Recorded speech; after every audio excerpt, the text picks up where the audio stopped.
उपसर्ग जो हमने अवयव पढ़े थे उन्हीं का एक रूप है। बस इसमें क्या होता है, जैसे अवयव तो हर जगह सेम आते हैं, उसमें कोई परिवर्तन नहीं होता, उपसर्ग भी उसी प्रकार उपस्थित होते हैं सभी वाक्यों में। लेकिन इसमें क्या होता है, जैसे उपसर्गों का प्रयोग करने से धातु के अर्थ में परिवर्तन हो जाता है, धातु के अर्थ में, प्रकाशन में परिवर्तन हो जाता है। तो मैं आपको उपसर्ग की डेफिनेशन लिखवाने जा रही हूँ। उपसर्ग,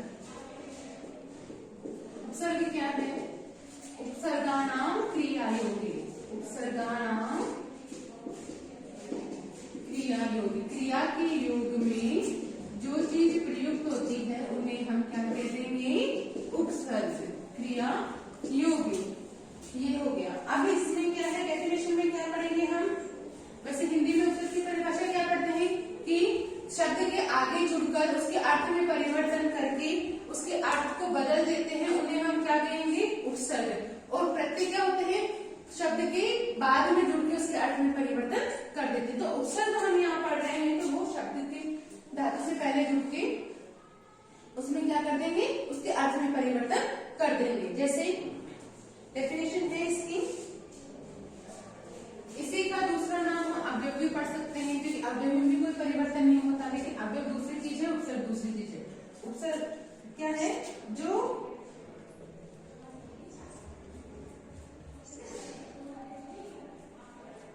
जिन शब्द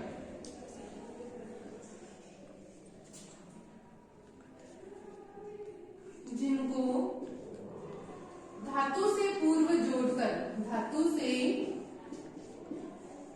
पूर्व जोड़कर, धातु से पूर्व जोड़कर हम नए क्रियापदों का निर्माण करते हैं, जोड़कर हम नए क्रिया पदों का निर्माण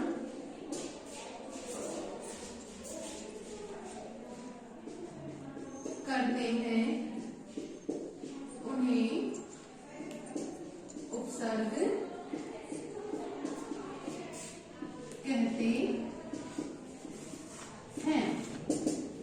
कि कोई भी धातु हो, उनके आगे हम जिनको जोड़ के नए शब्द बना देंगे उनको हम उपसर्ग कह देंगे। जैसे कि एक डेफिनेशन और लिखो इसकी, क्या? जिस शब्द के स्वरूप में कोई विकार नहीं होता या फिर धातु से पूर्व अथवा विशेषण शब्द से पूर्व, धातु से पूर्व या धातु से पूर्व या विशेषण शब्द से पूर्व, विशेषण शब्द से पूर्व अथवा संज्ञा आदि शब्दों से पूर्व अथवा संज्ञा आदि शब्दों से पूर्व, शब्दों से पूर्व, शब्दों से पूर्व जिनको लगाया जाता है, जिनको लगाया जाता है, उन्हें उपसर्ग कहते हैं।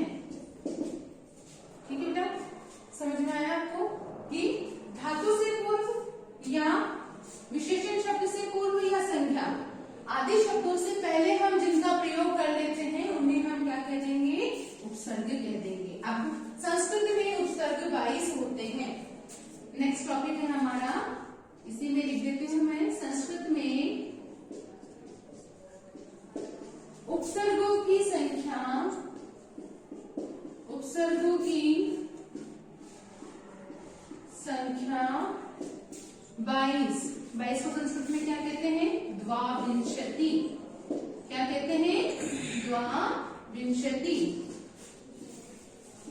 होते हैं।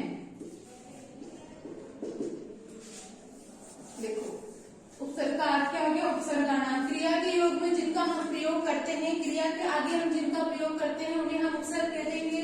जिनको धातु से पहले जोड़कर हम नए क्रियापदों का निर्माण करते हैं उनको उपसर्ग कह देंगे। धातु से पहले, विशेषण शब्दों से पहले, संज्ञा शब्दों से पहले हम जिनका प्रयोग कर देंगे हम उन्हें उपसर्ग कह देंगे। अब उपसर्गों की संख्या कितनी है? 22, और 22 को संस्कृत में क्या कहते हैं हम? द्वाविंशति। ठीक है बेटा, अब इन सब चीजों को मैं आपको क्या समझाती हूँ, जो 22 उपसर्ग है उनके नाम लिख के उनके अर्थ आपको बताती हूँ। और आपके प्रश्न किस प्रकार आएगा, या तो आपको उपसर्ग दे देंगे, उपसर्ग देकर आपसे दो शब्दों का निर्माण करवाएंगे कि उपसर्ग की सहायता से दो वाक्य बनाइए, या फिर वाक्य निर्माण भी करवा सकते हैं। देखो पहला हमारा उपसर्ग है, इसमें प्र, क्या है? प्र। प्र का अर्थ है, इधर मैं लिख देती हूँ आपके, उपसर्ग, और ये हो गया हमारा अर्थ। तो प्र का अर्थ हो गया अर्थ। दूसरा हमारा उपसर्ग है परा। परा का अर्थ है उल्टा या तिरस्कार।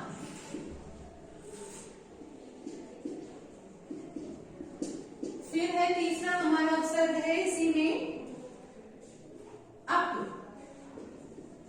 अप का अर्थ है बुरा या अभाव।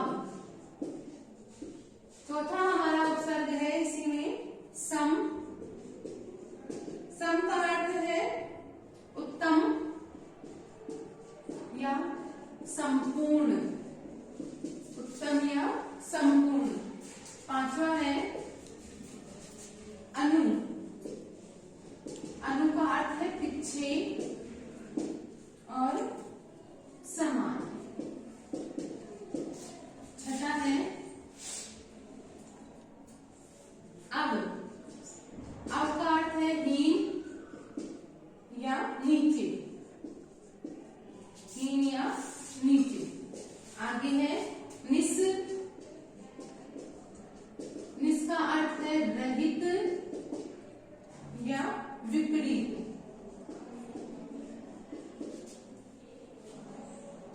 आगे है निर। निर का अर्थ है निषेध या रहित।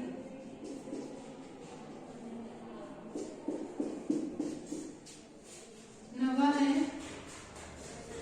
इसी में आगे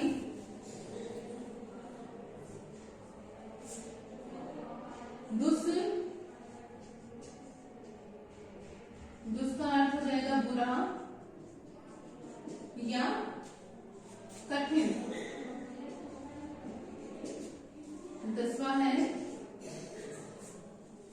दुर। दुर का अर्थ हो जाएगा बुरा या कठिन।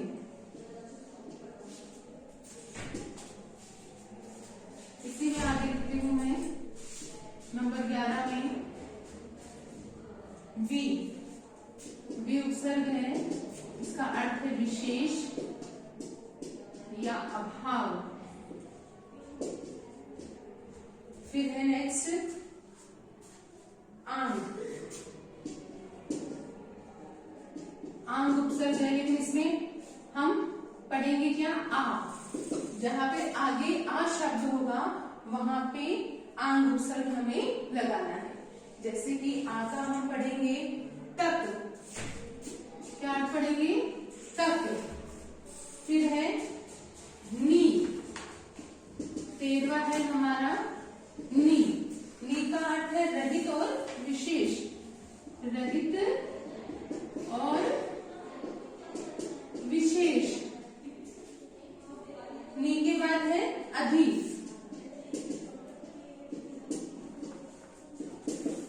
अधि का अर्थ हम पढ़ रहे हैं प्रधान और ऊपर। प्रधान ऊपर। 15वां है हमारा इसी में अपी। अपी का अर्थ हो जाएगा हीन। अपी का अर्थ क्या हो जाएगा? हीन। फिर है अति।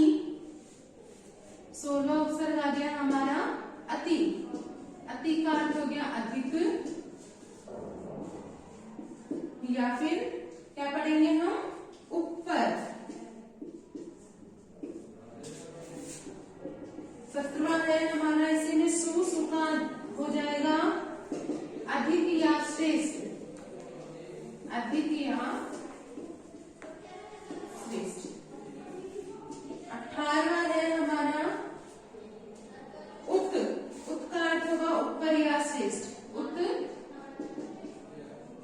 ऊपर या श्रेष्ठ। 19वें में होगा अधिक, पास या इच्छा, अभी का अर्थ क्या होगा, पास या इच्छा। 20वां है हमारा प्रति, प्रति का होगा सामने, सामने या अनेक।